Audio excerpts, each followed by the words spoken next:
Juntos podemos mais. febtv.com.br.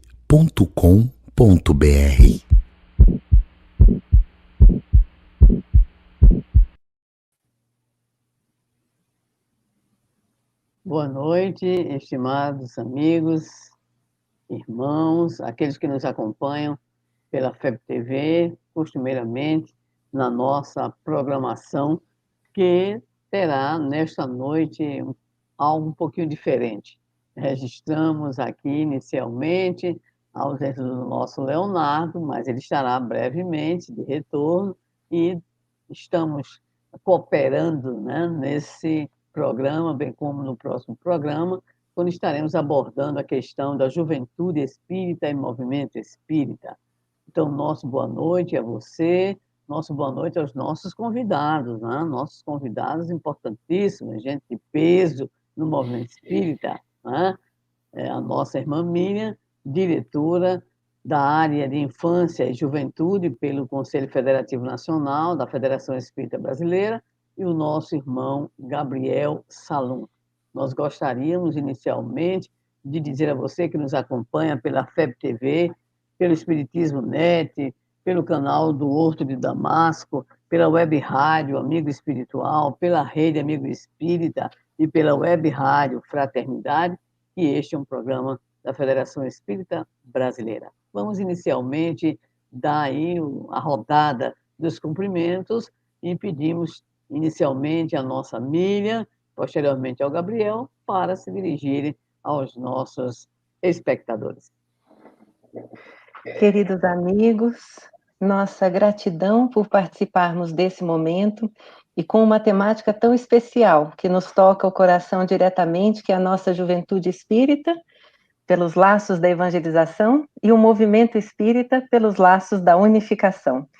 Então, são temáticas que nos tocam, brilham de uma forma muito especial nos nossos corações, e é uma alegria imensa estarmos aqui ao lado de irmãos para trocarmos ideias, somarmos reflexões e, de alguma forma, deixar esse gostinho na alma de todos para prosseguirmos nessa caravana linda que fortalece cada vez mais essa abençoada tarefa. Nossa gratidão por estarmos aqui. Bom, da Gabriel. mesma forma, boa noite, Sandrinha, boa noite, Miriam, aos guris que estão aí no backstage também, a equipe de TI proporcionando que nós tenhamos essa atividade, ao nosso querido Leonardo Machado, que não está conosco hoje, mas que recebe também o nosso carinho, e a todos aqueles que nos assistem aqui através da FEB TV. São, de fato, temas muito caros ao nosso coração, especialmente quando vamos refletir sobre recomendações de almas como Francisco Spinelli, Leopoldo Machado, para o trabalho em torno da juventude espírita e dos testemunhos que essas almas nos deixam e que não são pretérito. São, na verdade, testemunhos presentes para que nós possamos avançar com a fileira da difusão espírita, da união e unificação do nosso movimento com o jovem no lugar que ele precisa ocupar, que é ao lado de todos nós. Então, para nós é uma alegria estarmos juntos aqui, partilhando desse momento e podendo contribuir e especialmente aprender com todos vocês.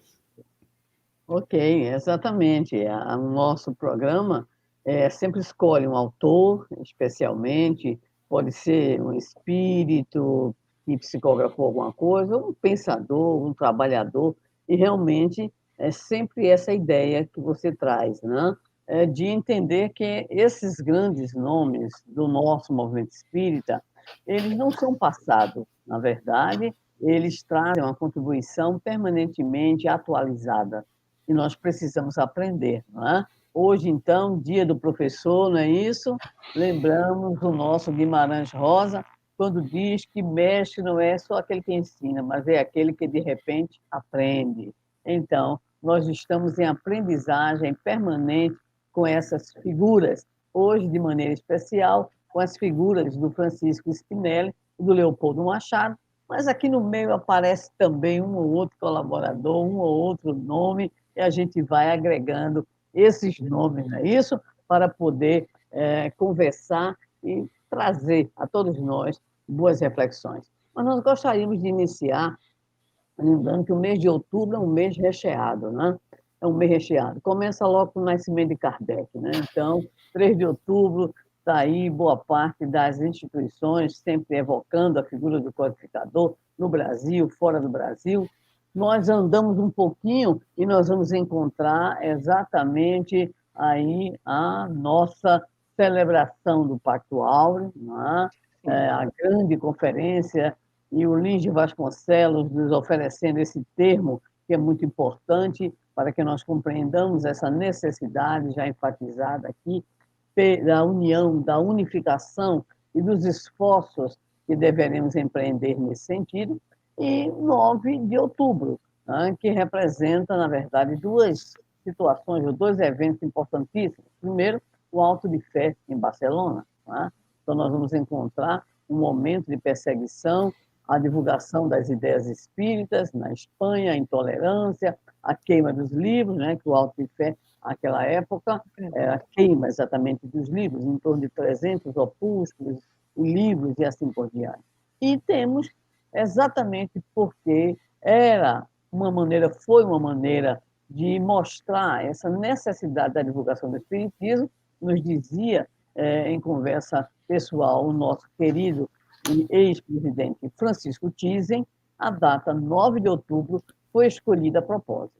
Né? Então, 9 de outubro de 1977, nós temos no Rio de Janeiro, na sede histórica hoje da Federação Espírita Brasileira, Avenida Passos 30, primeiro andar, a reunião de lançamento da chamada Campanha Nacional de Evangelização Espírita Infanto-Juvenil.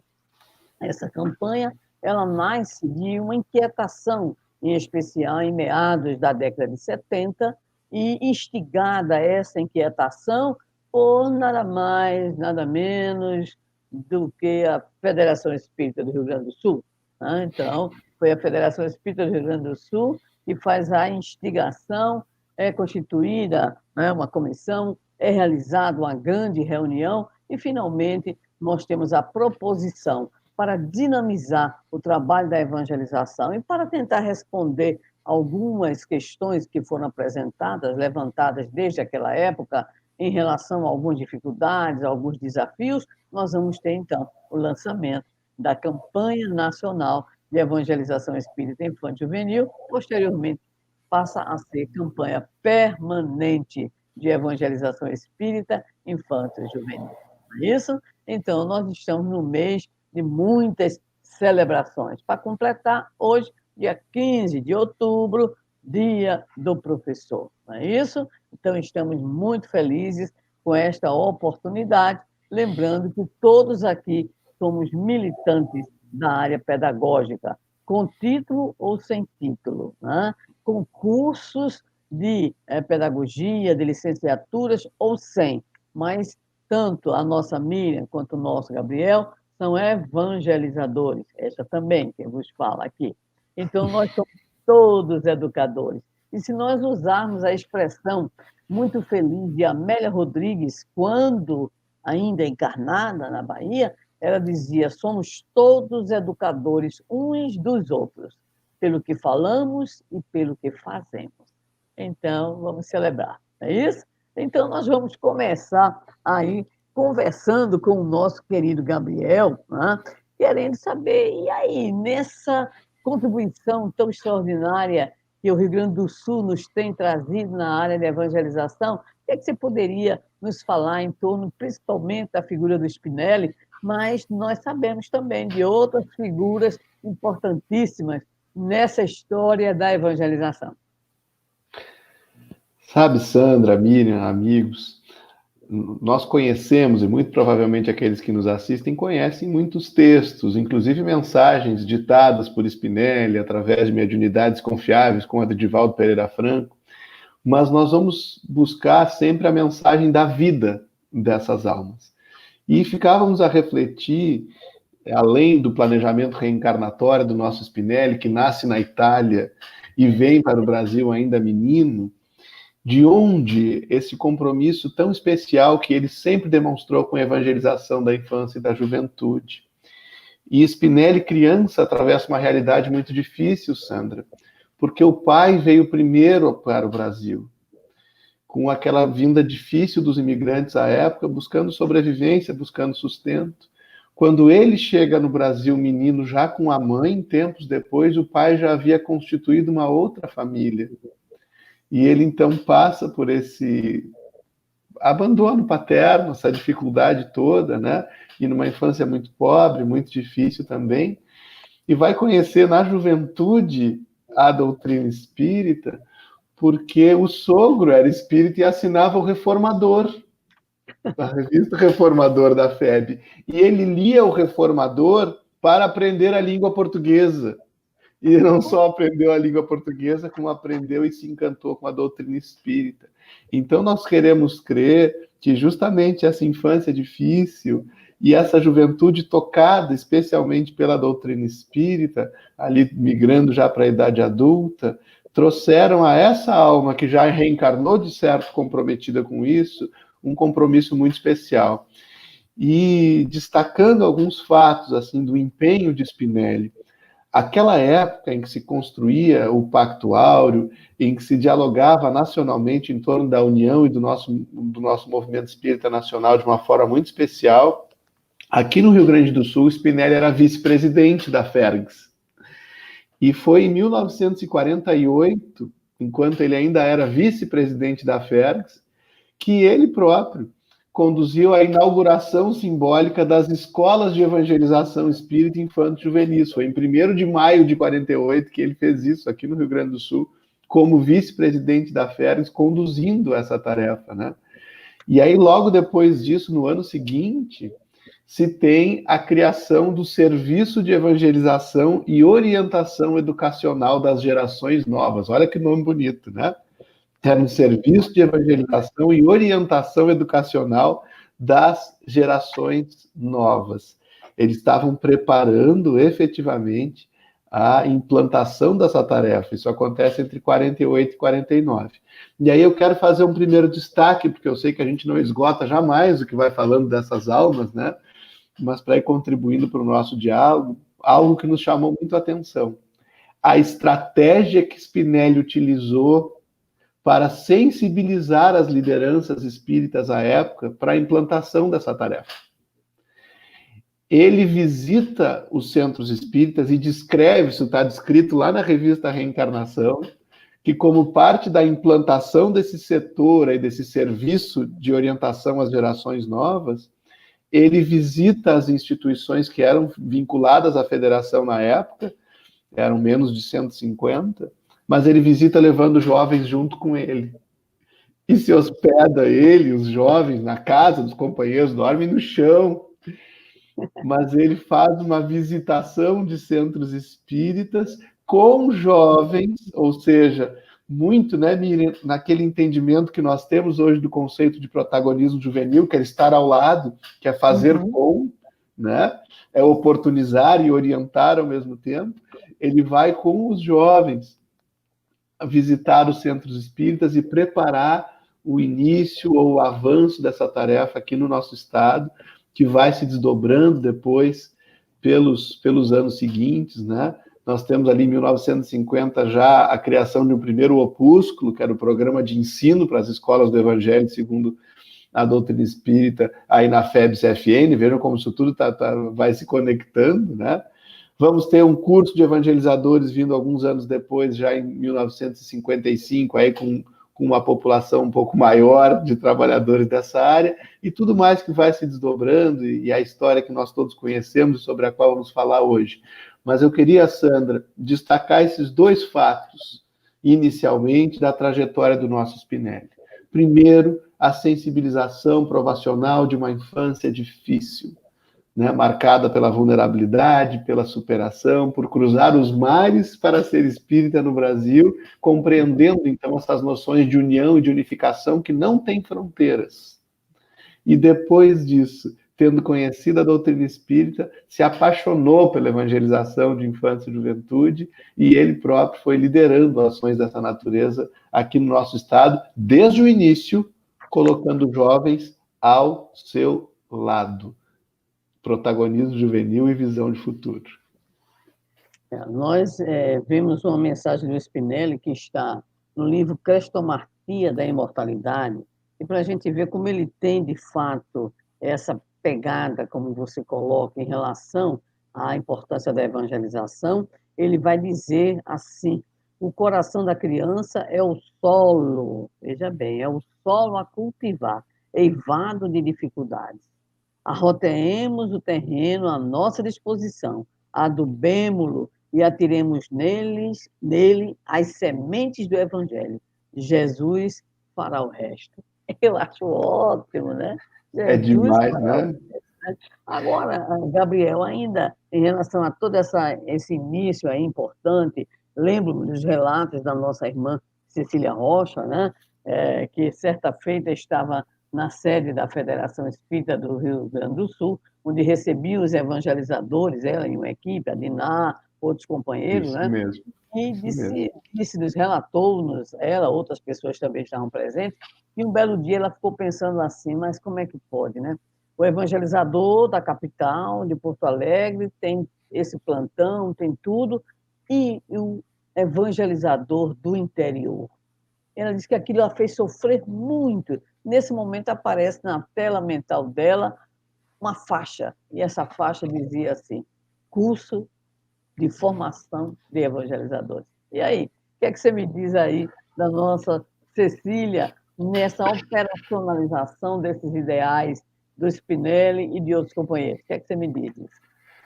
Eu digo que essa falange da evangelização, Sandra, assumiu compromissos antes de reencarnar, que nos parece que são compromissos dos quais eles se desincumbiram de uma forma honrosa e muito bela, né?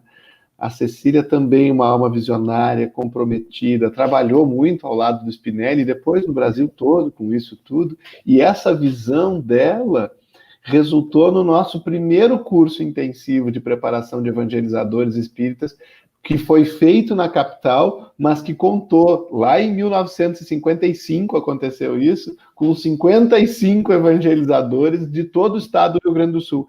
E a gente hoje se queixa, às vezes, que as tarefas duram muito. Sandra, esse curso que a Cecília organizou durou 10 dias. Era assim. As pessoas ficaram 10 dias no Amigo Germano, que é um centro espírita grande aqui da nossa capital gaúcha, e ali permaneceram em 1955. E foi isso, porque tinha que se permitir que viessem evangelizadores de todo o estado, né? Então, esse primeiro curso, ele contou com mais de 50 evangelizadores do estado todo. E, Sandrinha, a sintonia espiritual se faz sempre, né? Essa mensagem do Spinelli, que tu destacaste, é uma das mensagens preferidas nossas também. Ele fala muito da infância, mas tem uma frase em que ele fala da juventude nessa mesma mensagem, que é de tocar o coração, né? Que ele diz o seguinte: a tarefa de edificar o reino de Deus no coração juvenil é a nossa atual gloriosa tarefa. 2 pontos. Salvar o futuro. Um foco muito nítido, né, na relevância disso. Então, Cecília e Spinelli trabalharam par e par com muitas outras almas que foram plantadas por Jesus e por Ismael em todo o solo espiritual do Brasil, a fim de que de todas as partes surgissem esses movimentos, né? Essa proposta que tu referiste também, da nacionalização da campanha permanente, né? Ela surge ainda pela intuição espiritual trazida a outra médium, né? Que tu também mencionaste aí, que foi a nossa querida Diná. E isso é levado ao nosso presidente Francisco Thyssen, que à época já estava aí na FEB, que também acolhe. Então a gente percebe, né, Miriam, Sandra e amigos, essa costura, esse concerto espiritual com o qual nós podemos e precisamos nos somar quando nos abrimos para trabalhar para a união e para a unificação, né? É tão bonito a gente ver tudo isso, né? E nos inspirarmos com almas como Cecília e como Spinelli, tudo que eles fizeram e continuam fazendo, né? Exato. E você coloca algo muito apropriado, né?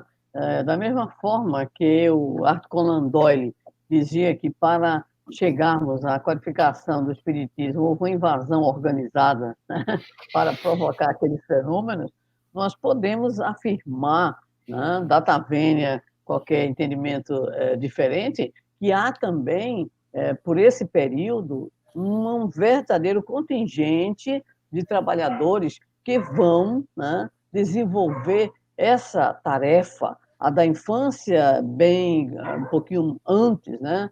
Tanto é que nós vamos encontrar já ali o nosso Manuel Viana de Carvalho, por sinal também desencarna em outubro, né? E vamos encontrá-lo enviando correspondência a Anália Franco, a FEB. É em 2014 que a FEB instala realmente o seu núcleo específico de evangelização infantil. Mas, como você diz, né, o solo era o solo não só infantil, mas também um solo juvenil. E para isso nós vamos agora chamar nossa Miriam para que ela nos fale de um personagem muito importante na dimensão em especial das juventudes espíritas. E é uma figuraça, uma outra grande figura, que é o nosso Leopoldo Machado. Miriam, solta aí alguma coisa do Leopoldo Machado. Pois é, Sandrinha, é encantador nós sentirmos essa presença tão inspiradora dos benfeitores queridos, que, como vocês bem colocaram, estão presentes, eles continuam muito ativos, e é belíssimo sentirmos esses corações tão próximos dos atuais tarefeiros, até porque é uma ida e vinda constante, né? A gente vai e volta, todo mundo junto. E uma frase que nós nos lembramos, né, até nesse bate-papo da organização desse trabalho, desse encontro com vocês, é uma frase altamente inspiradora, de uma mensagem muito conhecida no movimento espírita, chamada Campo Fértil, em que ele vai falar sobre o trabalho que ele realizou enquanto encarnado, e ele diz que de tudo o que ele empreendeu na derradeira romagem terrena, o que melhor me resultou não foram as tertúlias que realizei, com honestidade, desassombro, nem os esforços que levei a cabo para assegurar ao Espiritismo o lugar ao sol que a evolução geral lhe assinalava. Foi isto, sim, o que pude fazer pela criança e pelo jovem, matérias-primas que são o grande porvir da humanidade.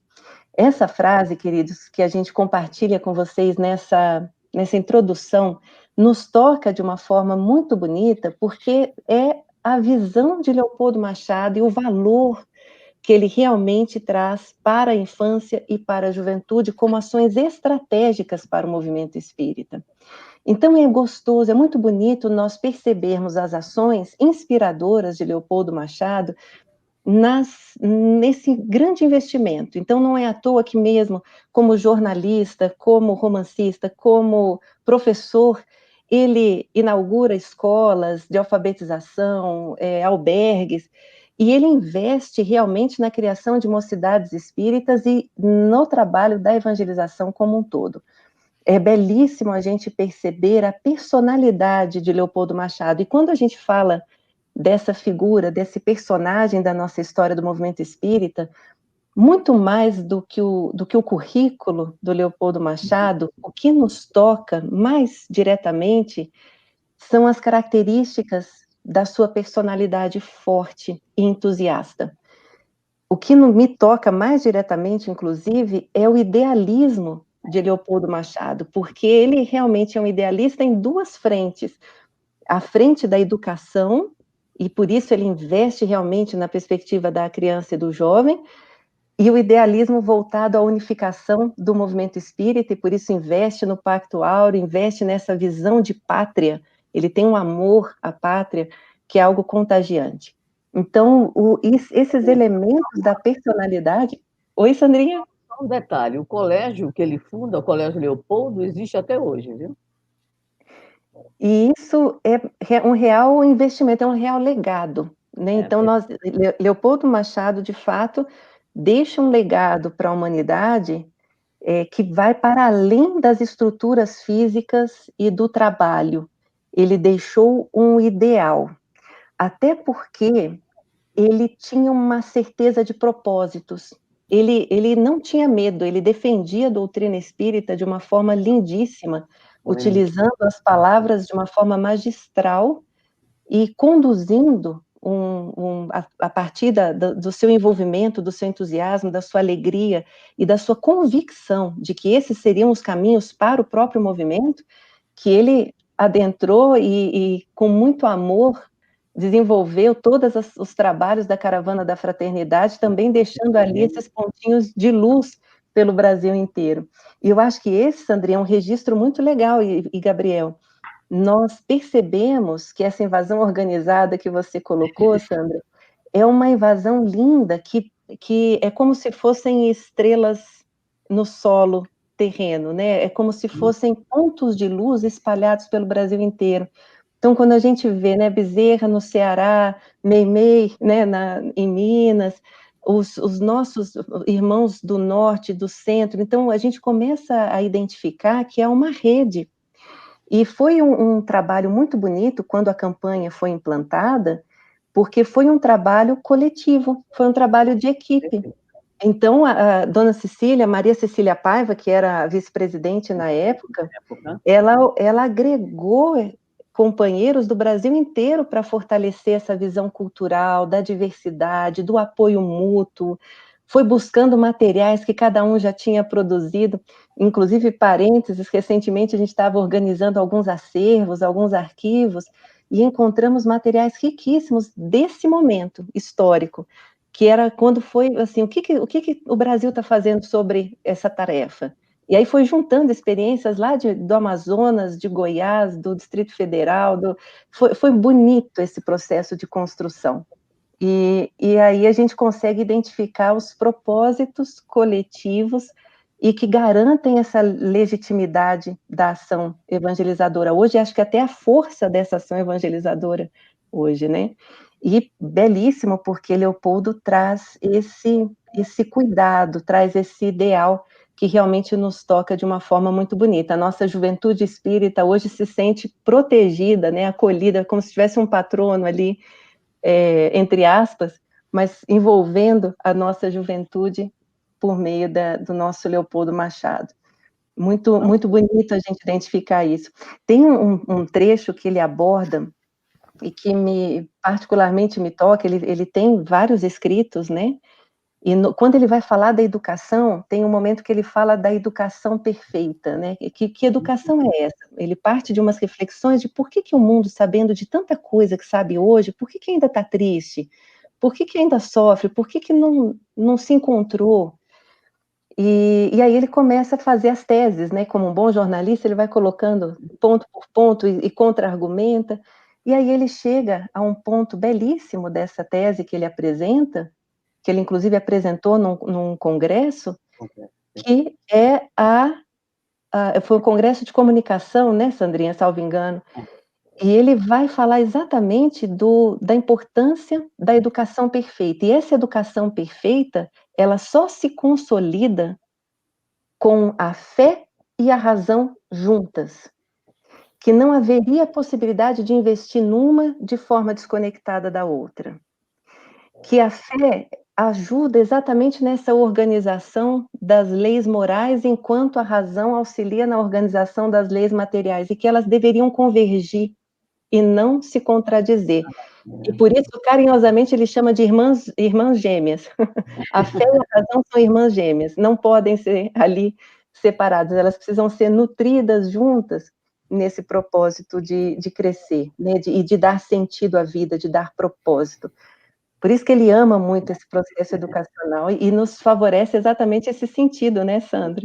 Perfeito. Isso me fez lembrar da nossa última live que você participou aqui no Rio Grande do Norte, né, e para o mundo, com o Éden, e o nosso Éden, que é o presidente da nossa casa, fruto também da evangelização, né, juvenil, ele usou uma expressão que o pessoal gostou muito, ele disse: a evangelização espírita é Jesus e a fé com razão, ou seja, é a fé raciocinada, né? Então, o pessoal gostou muito aí dessa abordagem que ele fez. Mas é exatamente isso que nós percebemos, tanto o Spinelli quanto o Leopoldo Machado, né? Porque muita gente também pensa assim, Spinelli era mais a infância. Não, era infância e juventude.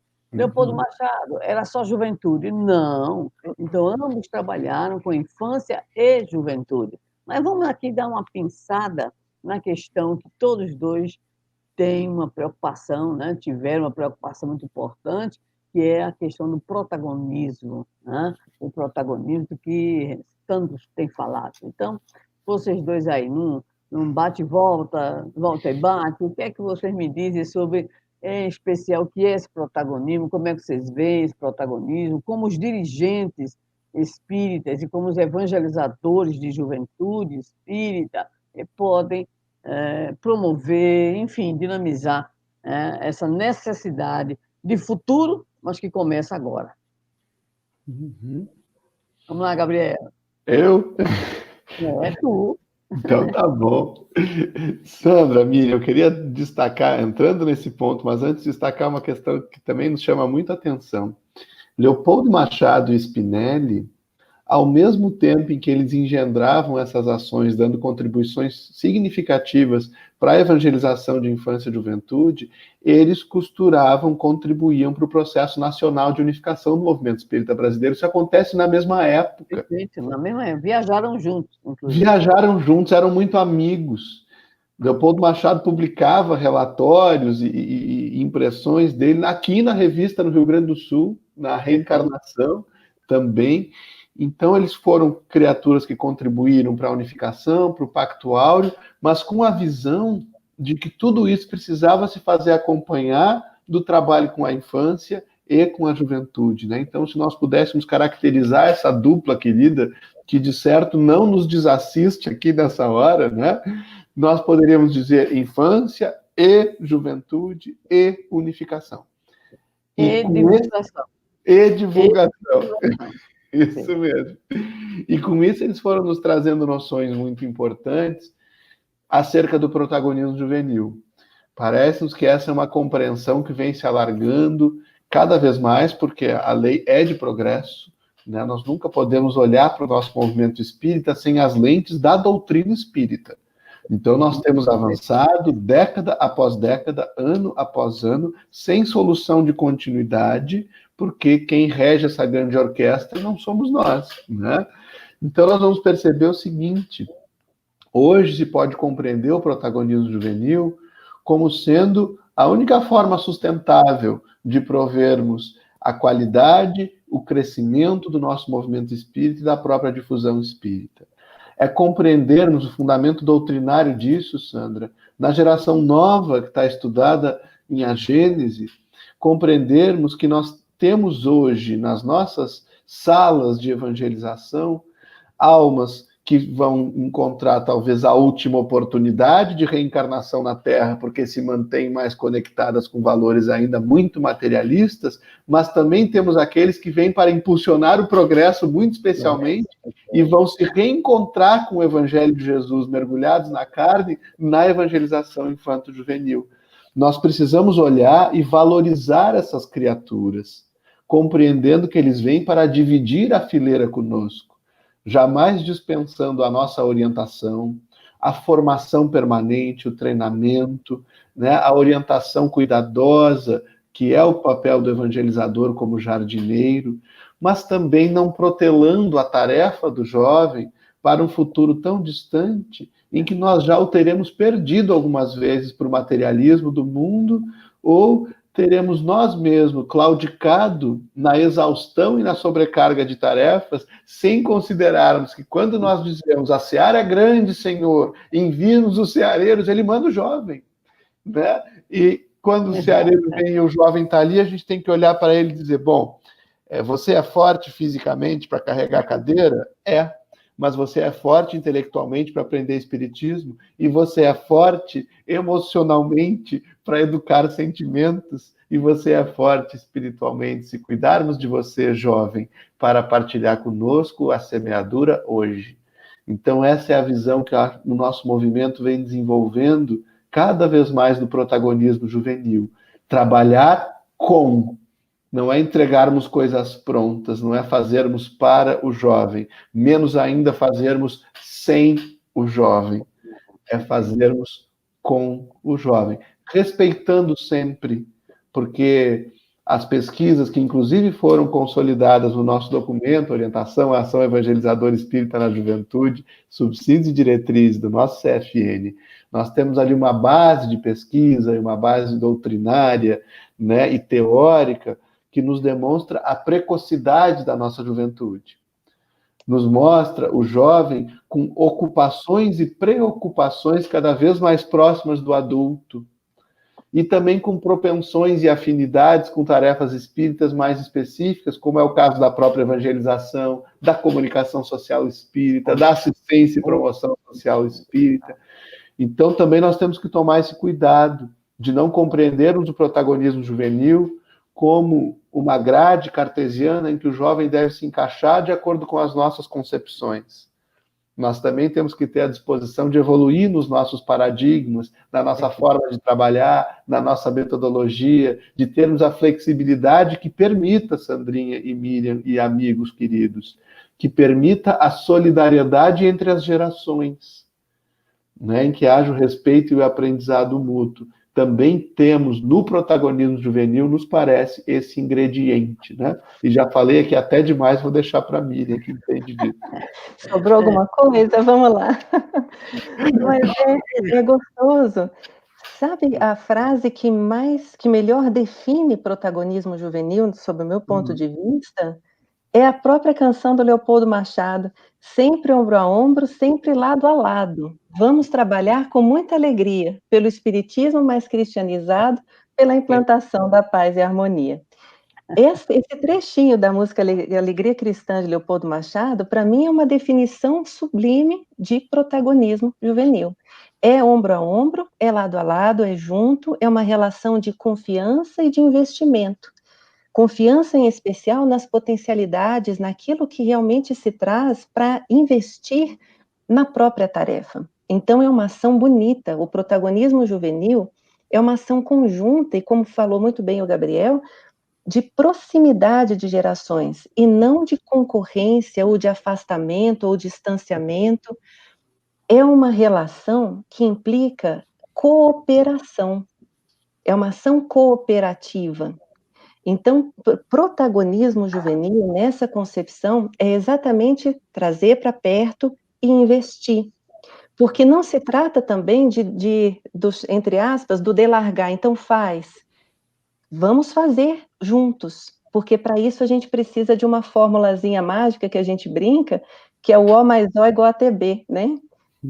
Oportunidade mais orientação é igual a trabalho no bem. E muitas vezes, infelizmente, o que acontece é que não ocorre a oportunidade, muitas instituições ficam na orientação, e aí orienta como fazer, mas não dá oportunidade de fazer. E aí acaba gerando uma desmotivação, uma não valorização, um sentimento de não pertencimento, de não valorização, e acaba desmotivando a própria juventude.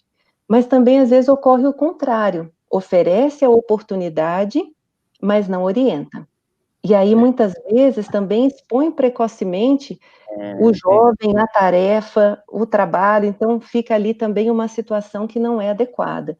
Então, o protagonismo é o O mais O, oportunidade mais orientação, formando trabalhadores do bem. É essa a concepção que a gente traz de protagonismo. E é muito legal, muito importante a gente refletir que protagonismo é, para além de uma concepção, como foi bem colocado pelo Gabriel, é uma metodologia ativa de trabalho. É uma ação conjunta. Então, é parte de uma visão para uma ação realmente de mãos dadas, para trabalharmos juntos e investirmos juntos. E isso nos inspira, Sandrinha. Oi? Isso é bom, porque isso vai, vamos dizer assim, vai criando os espaços de interação, não é isso? Nós temos aqui uma pergunta interessante do André Pádua, que pede para vocês também falar um pouco sobre a dificuldade do jovem em relação a terem acesso aos dirigentes, em especial, né, aqueles diálogos mesmo com os dirigentes de federativas. Então, né, o que é que vocês podem nos dizer aí, que a gente ainda tem estrada para percorrer? Miriam, você que estava aí com a bola, vá lá, faça o gol. Então, esse é um ponto importantíssimo. A gente agradece ao André por compartilhar essa reflexão, porque acredito que seja um paradigma exatamente já em transformação, em necessidade de mudança. Porque o protagonismo ele se dá exatamente pelo diálogo, por vivenciarmos o trabalho juntos, por conhecermos o trabalho, e, ao mesmo tempo, é um espaço de conquista, é um espaço de amadurecimento conjunto, garantindo a continuidade e a seriedade do trabalho.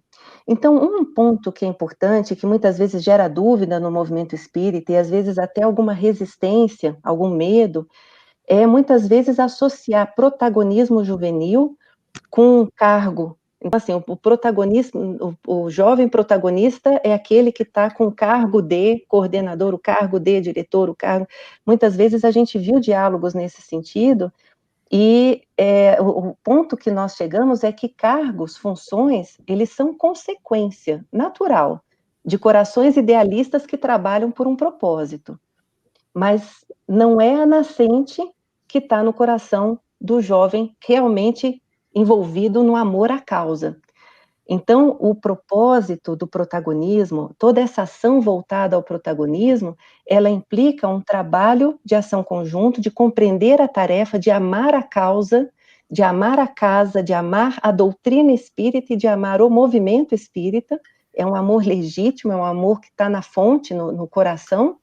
E se naturalmente, ao longo do percurso, vão surgindo oportunidades de assumir a coordenação de um trabalho, uma direção, uma presidência, isso vem como consequência natural do trabalho, até porque os cargos são todos provisórios, mas o ideal não. O ideal é o que vai realmente nos manter para frente. E precisamos, sim, encontrar cada vez mais caminhos de abertura dessa comunicação, de uma forma muito fluida, de uma forma que a gente consiga visualizar uma confiança mútua. E essa abertura, ela se dá exatamente pelo trabalho. É trabalhando, é vivenciando essas oportunidades para que a gente possa compreender ali os talentos e somar os talentos nesse propósito comum. E aí, Gabriel? Me acresce, aumenta. acima, e ainda a gente pode acrescer, né? Esse é um desafio da realidade diária da gente, né, Sandra? Exato. A gente que dirige uma federativa e tem esse compromisso, assim, de manter a proximidade. E a gente vai percebendo, assim, em questões muito práticas, que a liderança é uma questão essencial nesse processo de aproximação do jovem, de convivência entre essas gerações. A Miriam destacava muito bem que a questão toda do protagonismo, ela não é o cargo, né? E a liderança também não é, a liderança ela é a influência salutar que a gente exerce de uns para com os outros. Então, os jovens, eles também precisam ser preparados no desenvolvimento de competências ao lado dos líderes que nós temos hoje no nosso movimento, a fim de que eles possam exercer a sua influência conectada com os objetivos comuns do nosso movimento espírita. Então, no dia a dia dessa convivência, também nos cabe, como dirigentes de federativas, como dirigentes de centros espíritas, como lideranças do nosso movimento, desmistificarmos esse nosso posto de trabalho. A gente tem que manter sempre o trabalho no chão de fábrica, o trabalho ao lado do jovem, de modo que ele nos sinta como nós realmente somos, independentemente do posto que exercemos naquele momento, nós somos irmãos. Nós precisamos nos despir ainda de alguns laivos atávicos das nossas tarefas, porque o nosso movimento espírita ele é uma rede horizontal. Nós não temos outra hierarquia entre nós que não seja da evolução moral e a do amor. Então a gente precisa gerar essa proximidade de convivência natural com o jovem, a fim de que ele não aspire o carreirismo no movimento espírita, porque isso é uma questão do mundo, é do poder provisório, mas que ele tenha, sim, a vontade de servir ao movimento espírita, inclusive em postos de liderança, olhando para nós, mesmo com as nossas fragilidades e identificando no nosso esforço, essa é a única forma de distinção inspiradora que nós podemos ter, olhar para o nosso esforço, mesmo frágeis e imperfeitos, e dizer, aquilo que ele faz é importante, é bom, eu poderei ser feliz com esses exercícios de esforço e de renúncia. E eu queria destacar, Miriam, um momento que ficou guardado para sempre no nosso coração, que foi durante a nossa última cobragem nacional, aquele instante em que os jovens estiveram sentados ao nosso lado. Né? A gente, como presidente de federativa, tinha um jovem protagonista sentado ao nosso lado na sala do CFN, Sandrinha. Aquilo foi lindo, a gente lembra, né? A gente estava todo mundo lá, né? Mas o significado daquilo. E aquele jovem que esteve conosco aqui do Rio Grande do Sul, ele chama o Ellison, ele até hoje é um jovem protagonista e segue trabalhando, e sempre que pode, se ele está nos assistindo, ele lembra daquele momento.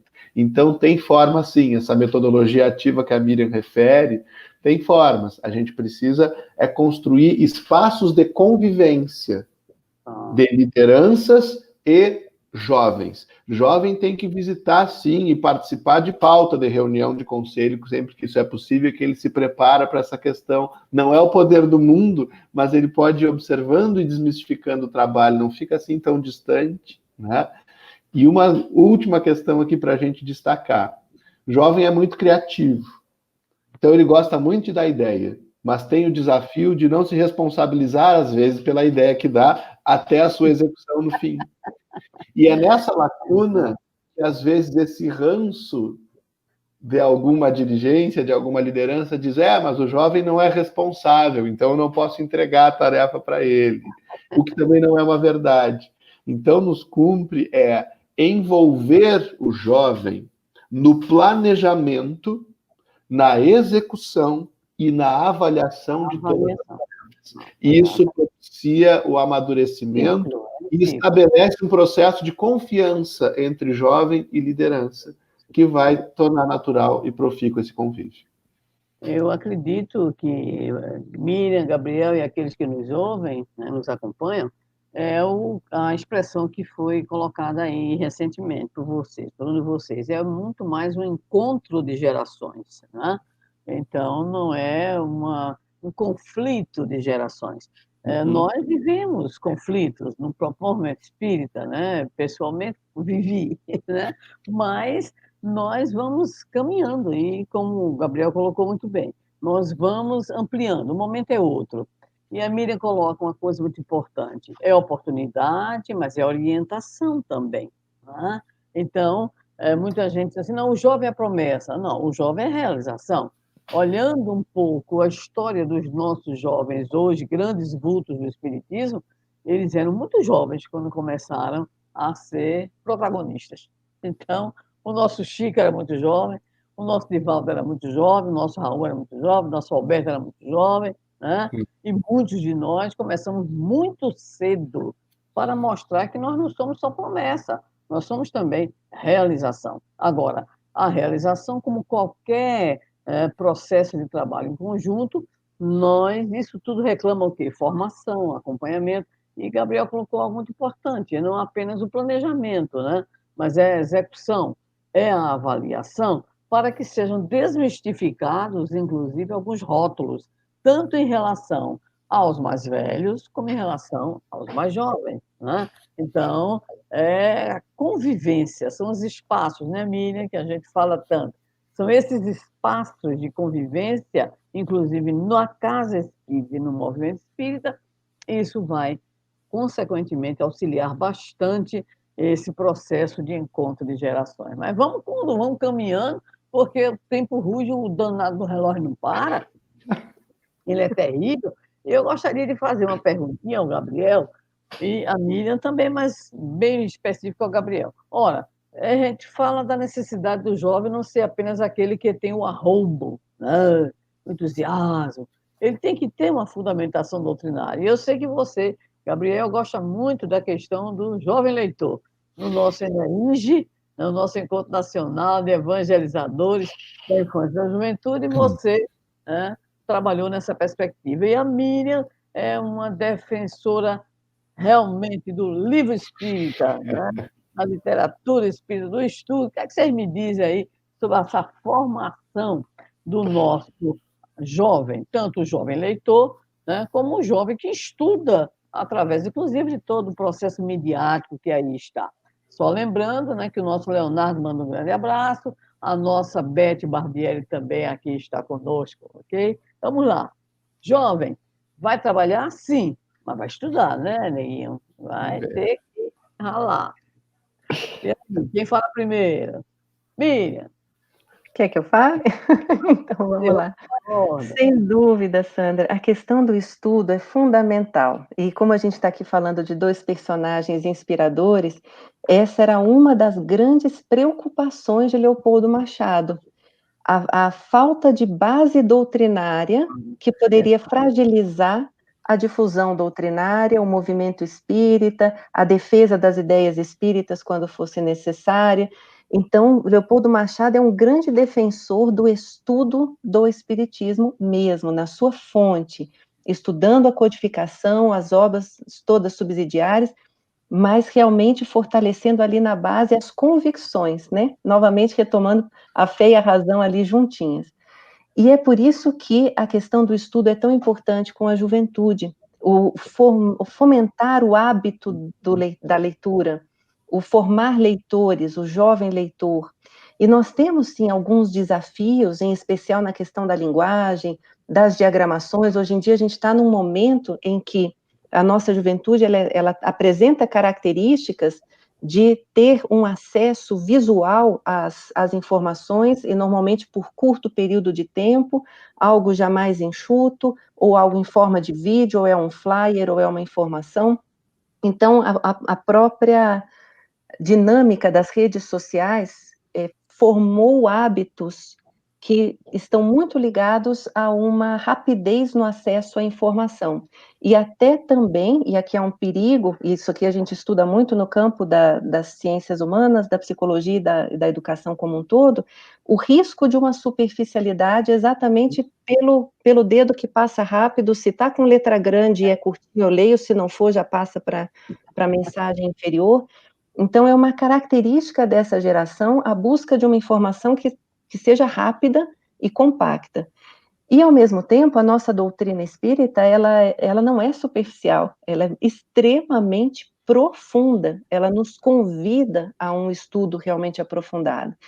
E aí tem nos convidado, enquanto movimento espírita, a pensarmos em estratégias de apresentarmos a doutrina espírita para a nossa juventude de uma forma instigadora, contextualizada, que seja ali fundamentada doutrinariamente, e ao mesmo tempo, muitas vezes, apresente uma espécie de uma degustação de uma obra, que ele se sinta ali instigado a ir lá e ler a obra. Então, você muitas vezes apresenta algumas provocações em relação a obras, a livros, que faz com que a gente saia correndo para lá pegar o livro e falar, mas espera aí, lá em Paulo Estevão tem isso? Opa, não, lá no Caminho da Luz tem isso? Voltei, por exemplo, que é um livro fininho, mas profundo. Muitos dos nossos jovens gostam muito do livro Voltei, do irmão Jacó, exatamente porque traz ali essa questão da desencarnação, e aí a gente consegue jogar alguns pontos de curiosidade. Você sabia que ele conviveu com Thomas Edison? Ah, mas como isso? Então, você vai trazendo ali algumas curiosidades em que eles possam fazer pontes com a sua vida, com o seu cenário, com o seu contexto. Então, são estratégias que todos nós, evangelizadores, trabalhadores do movimento, estamos sendo, de alguma forma, convidados a pensar para poder fazer chegar a doutrina aos corações dos nossos jovens, né? Compreendendo em profundidade, sentindo a doutrina na alma, para poderem protagonizar com segurança aquilo que vieram fazer. Muito bem, e aí, Gabriel, vamos lá, estamos caminhando aí, com quase uma hora de lá. Quase lá, né? Mas a Miriam trouxe questões muito relevantes, né? Eu vi que tem a pergunta que a Beth tinha feito, ela se aproveita tanto para a questão da liderança quanto para da questão da literatura. Ela pergunta por que nós não temos tantos jovens em postos de liderança, porque não formamos, né, para isso. E a questão do leitor também é assim. E eu quero destacar o papel do evangelizador na formação do jovem leitor. Porque o evangelizador precisa ser um repertório de boa literatura espírita e alguém que traduz essa literatura de uma forma interessante. Porque quanto mais precoce se torna a nossa juventude, também mais próximo se torna o paradigma do interesse na educação. Ele investe naquilo pelo que ele se interessa, aquilo que realmente faz sentido para o jovem, né? Então, nós precisamos disponibilizar a boa literatura espírita e estimular a formação como leitor com boas indicações, com a apresentação de obras de forma interessante. Há poucos dias, a FEB Editora e a Fergs Editora lançaram juntas Nosso Lar em Versos, um livro voltado especialmente para o público juvenil e com uma ilustração em mangá, Sandra. Veja isso, é uma coisa diferente um pouco na nossa literatura espírita, não é? É desafiador, a gente até apresenta alguma resistência, olha, tem conexão com isso, com aquilo, vamos ver como traduzir essa questão de forma a interessar o jovem sem comprometer os nossos valores, mas existe uma lacuna importante para nós. Se nós queremos formar jovens leitores, no caminho de interesse do jovem pela codificação espírita de Allan Kardec, nós ainda precisamos produzir mais obras para o público juvenil. Nós temos poucos escritores produzindo para jovens no nosso movimento espírita. Então, aqui fica a reflexão como editores também, né? A reflexão / desafio e o esforço conjunto, né, Miriam? Da FEB Editora, e aí nesse caso com a Fergs Editora e com outras tantas, de produzirmos obras voltadas para o jovem e buscando o ponto de conexão e de interesse com ele. Maravilha, então nós aproveitamos a deixa de vocês para convidar na próxima quinta-feira, nós estaremos conversando, né, em torno da obra Cânticos da Juventude, do nosso querido Ivan de Albuquerque, do nosso Raul Teixeira. E teremos aqui 2 convidados também muito especiais, o nosso querido Cirne Araújo, vice-presidente da FEB e coordenador adjunto de juventude, né, pela Federação Espírita Brasileira, e o nosso querido Alessandro Viana Vieira de Paula, né, nosso irmão lá de São Paulo, sempre participando, sempre muito ativo, estudioso da obra do Raul e de outras temáticas importantes. Já aproveitamos para convidar, ok? Mas dizíamos que hoje é o dia do professor, tá? Então, vamos aqui parabenizar inicialmente a todos aqueles que são, de alguma forma, educadores. Eu escolhi aqui uma expressão, 2 expressões, aliás, viu? A primeira é de um historiador, jornalista e novelista norte-americano chamado Henry Adams. Ele diz algo que eu sempre costumo dizer aos meus alunos: um professor afeta a eternidade. É impossível dizer até onde vai a sua influência. Ora, se o professor é assim, eu fico imaginando, ai meu Deus, e o evangelizador, como é que fica? E na mesma linha, Paulo Freire vai nos dizer, o educador se eterniza em cada ser que educa. Olha que coisa fantástica. E como nós gostamos também de poesia, vamos para a nossa Cora Coralina, que nos diz: feliz aquele que transforma, aliás, que transfere o que sabe e aprende o que ensina. Olha que sabedoria, aprende o que ensina. E aproveitando também a oportunidade, gostaríamos de dizer aos nossos queridos ouvintes, o fã-clube aí do Leonardo, que lançou agora, dia 13, uma obra que não é nem acadêmica, nem espírita, é uma obra para o público em geral. É um e-book, tá? Olha aí, as linguagens novas, não é isso? Intitulado o livro Otimismo em Tempos de Incerteza, ok? Então, é um livro para todos, lançado agora, bem novinho, no dia 13, daqui a pouco estará aí nas plataformas, deve estar já nas plataformas de vendas de e-book. A nossa rodada final de saudação, né, para que os nossos Gabriel e Miriam possam dar o seu boa noite, a sua mensagem final, agradecendo ao Rodrigo, ao Kleber, a todos aqueles que nos acompanharam. O Rômulo Miranda mandou uma mensagem referindo-se àquilo que significa a riqueza, né, da fala da nossa Cecília nas suas mensagens. A Maria Gomes de Oliveira também esteve aqui comparecendo e outros companheiros que nos acompanharam pelo chat. Então, nessa rodada final breve, o nosso boa noite da Miriam e do Gabriel. Quem fala primeiro? As damas. As damas. Então, vamos lá.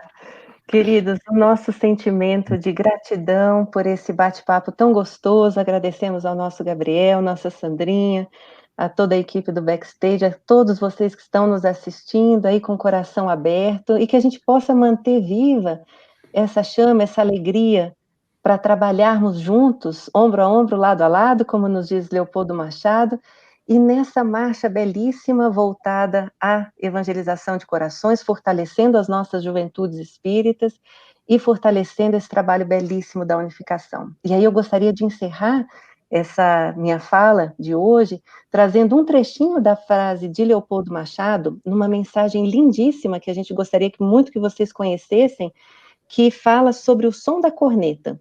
E é uma mensagem que Leopoldo Machado escreveu para os jovens, quando, às vésperas da nossa Combrage Nacional no ano passado, né, a nossa Confraternização Brasileira de Juventudes Espíritas, e ele fala exatamente da importância da corneta, do sonido certo, remetendo a Paulo, né, a importância da trombeta, dar o sonido certo para todos se aglomerarem, para todos se juntarem num propósito comum, de uma realização comum, né, aglomeração espiritual, né, nesse nosso cenário atual. Mas em um dos trechinhos dessa lindíssima frase, dessa lindíssima mensagem, ele fala que sob a bandeira de Ismael, olha de novo a evangelização e a unificação juntinhos, sob a bandeira de Ismael, que reluz do alto do local onde os encontros de juventude ocorrem, a trombeta emite o divino sonido, convocando a seguir essa diretriz divina, Deus, Cristo e caridade. Que estejamos, então, queridos, afinados, atentos ao sonido certo da trombeta de Ismael, para podermos fortalecer a nossa evangelização e a nossa unificação por meio dessa ação junto às juventudes. Bem. De nossa parte é só alegria, gratidão e esperança. Nós temos vivido momentos extremamente desafiadores, necessários, oportunos. A pandemia nos colocou obrigatoriamente em contato online com os nossos jovens de uma forma muito intensa, oportunizando-nos a todos, né, lideranças, trabalhadores de todas as searas, conhecermos um tanto mais da vida deles. E a vida deles é interessantíssima. Somos nós próprios, são os nossos irmãos. Então a mensagem que a gente quer deixar aqui, buscando nas nossas limitações a compreensão das orientações de Leopoldo e de Spinelli, sempre de acordo com a doutrina espírita, amemos a juventude, investamos, consideremos o jovem na sua inteireza, na sua potencialidade, na sua realidade hoje, e marchemos sem cessar, meus amigos. A gente se despede aqui, dando um abraço, um beijo carinhoso na Miriam, na Sandra, nos guris do Backstage, em todos vocês que estão conosco aí nos assistindo, sempre com essa visão de otimismo, de ideal e de esperança que essas almas nos legaram. E lá naquela mensagem, Sandrinha, que a gente não combinou, mas eu vi que é do teu gosto e do nosso também, na mensagem de Spinelli, ditada ao Divaldo, e que está lá na Crestomatia da Imortalidade, nós pensamos a frase de Spinelli com que nos despedimos nesse momento, em que ele diz: marchemos em doce colóquio pela estrada quilometrada do Evangelho, recitando, através de atitudes sadias, o florilégio da Boa Nova, ao ritmo das severas e racionais modulações com que a doutrina espírita ressuscita Jesus Cristo na atualidade. Que assim seja para todos nós. Vamos lá. Nosso agradecimento à turma aí, ao Rodrigo, ao Kleber, nossa gratidão por terem aceito, né, Miriam, Gabriel, todas as participações, o nosso muito obrigado pela oportunidade, ao nosso querido Leonardo. Nós estamos juntos fazendo um encontro de gerações, viu? Na prática e ao vivo, certo? Lembrando, para finalizar o nosso encontro, que as recomendações de Spinelli e de Leopoldo Machado para a atualidade, conforme lembrança dos nossos irmãos, é que sigamos confiante na juventude, ombro a ombro, lado a lado, oportunidade, orientação para que a doutrina espírita ocupe de fato o seu lugar. Mais uma vez, o nosso agradecimento ao Espiritismo Net, ao Web Rádio Amigo Espiritual, o Horto de Damasco, Rede Amigo Espírita, Web Rádio Fraternidade, e até mais.